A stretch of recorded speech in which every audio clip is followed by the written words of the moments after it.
Sadly, this is going to be the last time I see you for a while, but have no fear. Oscar Mikey is stepping in like a hero to provide your weekly ZERO Sievert fix from the comfort of, well, right here. And I'm sure he's going to look after you.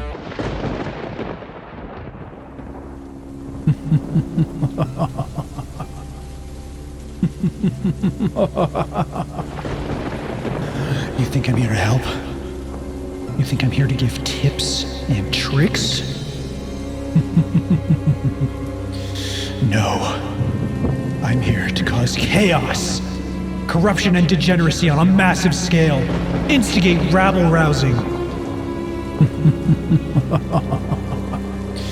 You're all mine now, and there's nothing you can do to stop me.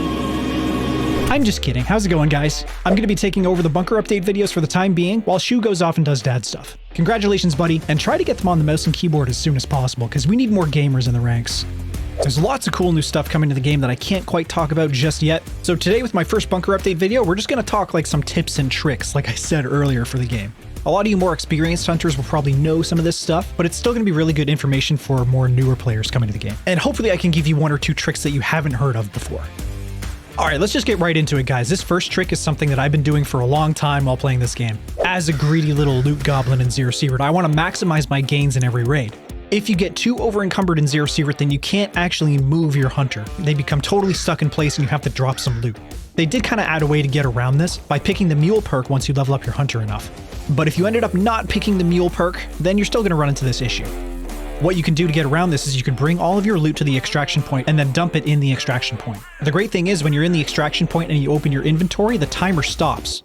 So you can take your time and dump your loot on the ground, go out, get more loot, come back, add it to the box, go out, get more, come back, add it to the box, and sit there and sort it all in the extraction point without having to worry about the timer or not being able to move. Once you're done, close your inventory and you'll extract from the raid. This next tip is going to be for those of you who haven't had a chance to check out the new weather update or didn't see last week's bunker update video. I'm sure all you guys know that you can see the current weather by going into your PDA by pressing J, and it's going to be visible to you on that starting screen there. But did you also know that you can craft something called the Weather Station Kit that gives you weather forecasts for all the maps for the next 6 hours? Yeah, this thing is really handy. It'll let you know if it's going to be clear, rainy, or snowy, and it'll even tell you if you're going to get hit by that nasty radioactive rain. To craft it, open your workbench in the bunker and go all the way down to the Extras tab at the very bottom. It's the new box in there with the little sun on it, right next to the old one for the stash lighting kit. The awesome thing about this weather station kit is it doesn't require a slot in your stash. There's no need to clear away any of the modules that you've already built. You just craft it and then use it, and from now on you're going to see those weather forecasts when you go to the conductor and choose a map. I'm sure a lot of you know that you can hotkey grenades. But did you know that you can rebind one of your hotkeys to the G key? And then you can use the G key to throw your grenades just like in every other video game, instead of mashing all your number keys and potentially fat fingering like a med or something like that. This is how I run my grenades. I rebound the 8 key to G, and now I just run grenades in there all the time and I can use it by pressing G.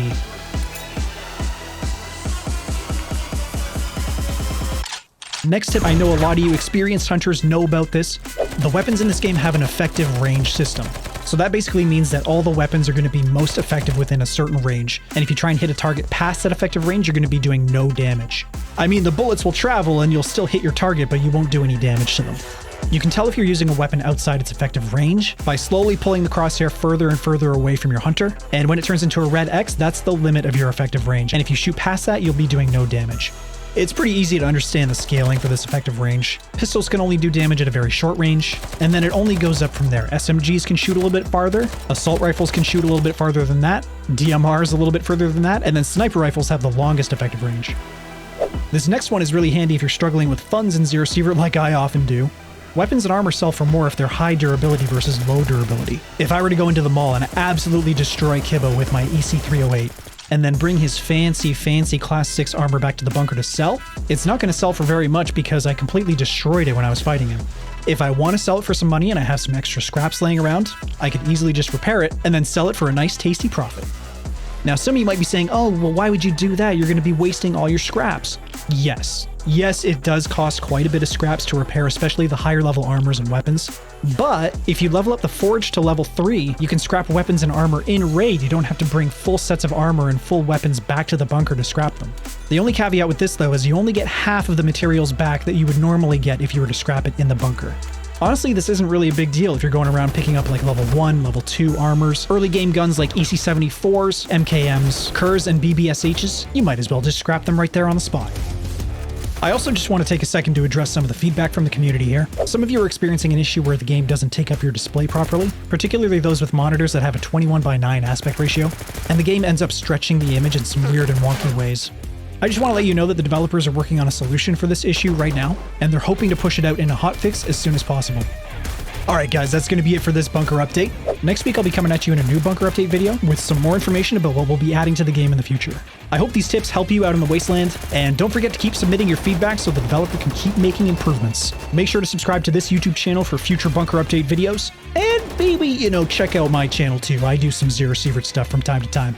Thanks again everybody, good luck out there in the wasteland, and take what you can to give nothing back.